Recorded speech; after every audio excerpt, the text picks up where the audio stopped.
आज हम पढ़ेंगे एसएस का 8वां पाठ प्राकृतिक संसाधन। प्राकृतिक संसाधन अर्थात प्रकृति के द्वारा प्राप्त साधन। मनुष्य ने जितनी भी तरक्की की है वह प्राकृतिक संसाधन के आधार पर की है।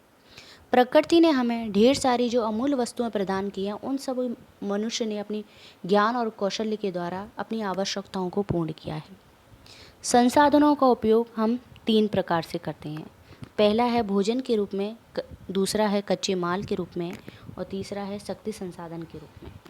भोजन के रूप में जैसे कि प्राकृतिक रूप से होने वाली जो फल हैं, खाद्य फसलें हैं, पालतू प्राणियां हैं, उनके द्वारा जो प्राप्त दूध है, मछलियां हैं, मधुमक्खियों द्वारा बनाया गया जो मधु है, आदि वस्तुएं हमें भोजन के रूप में प्राप्त होती हैं। कच्चे माल के रूप में हमें जंगलों से प्राप्त होने वाली चीज़ें, पालतू पशुओं से प्राप्त होने वाला जो ऊन, चमड़ा, मांस, खनिज वगैरह, जिनका उपयोग हम उद्योगों के लिए करते हैं और कच्चे माल के रूप में प्राप्त करते हैं।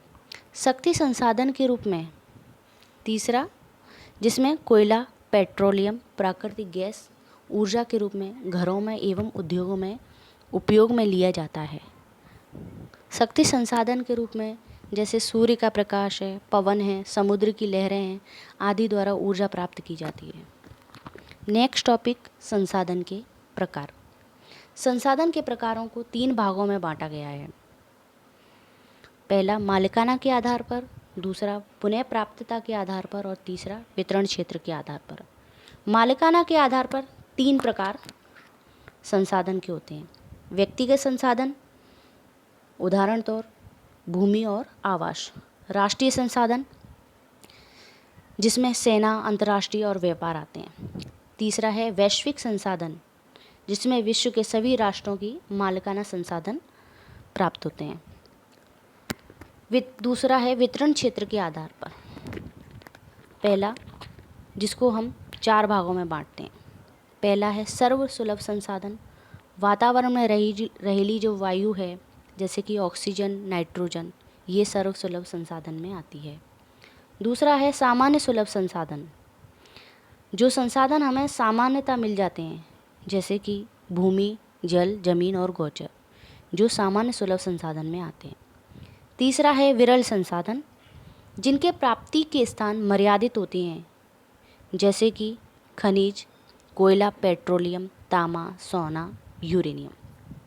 चौथा एकल संसाधन, विश्व में भाग्यवश 1 या 2 स्थान पर प्राप्त होते हैं जैसे कि क्रायोनाइट खनिज, जो सिर्फ ग्रीनलैंड में प्राप्त होता है।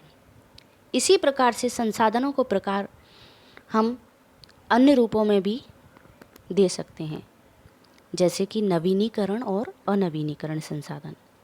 जो संसाधन कभी खत्म नहीं होते, अखूट होते हैं, उन्हें नवीनीकरण संसाधन कहते हैं जैसे कि जंगल, सूर्य का प्रकाश, पशु पक्षी।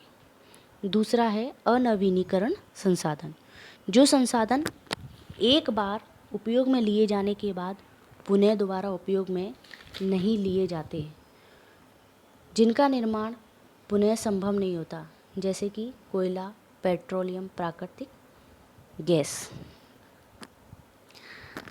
आज का क्लास विद्यार्थी मित्रों हम यहीं समाप्त करते हैं और क्लास समाप्त होने से पहले हम नोट्स दिखाना चाहते हैं। उन नोट्स को आप अच्छे से पढ़ लेना, जैसे कि ये है और ये है। इन्हीं नोट्स के नीचे मैंने तुमको 2 क्वेश्चंस दिए हैं, उन क्वेश्चन के आंसर लिखने हैं और याद करने हैं। आज का क्लास यहीं समाप्त करते हैं। Okay, bye.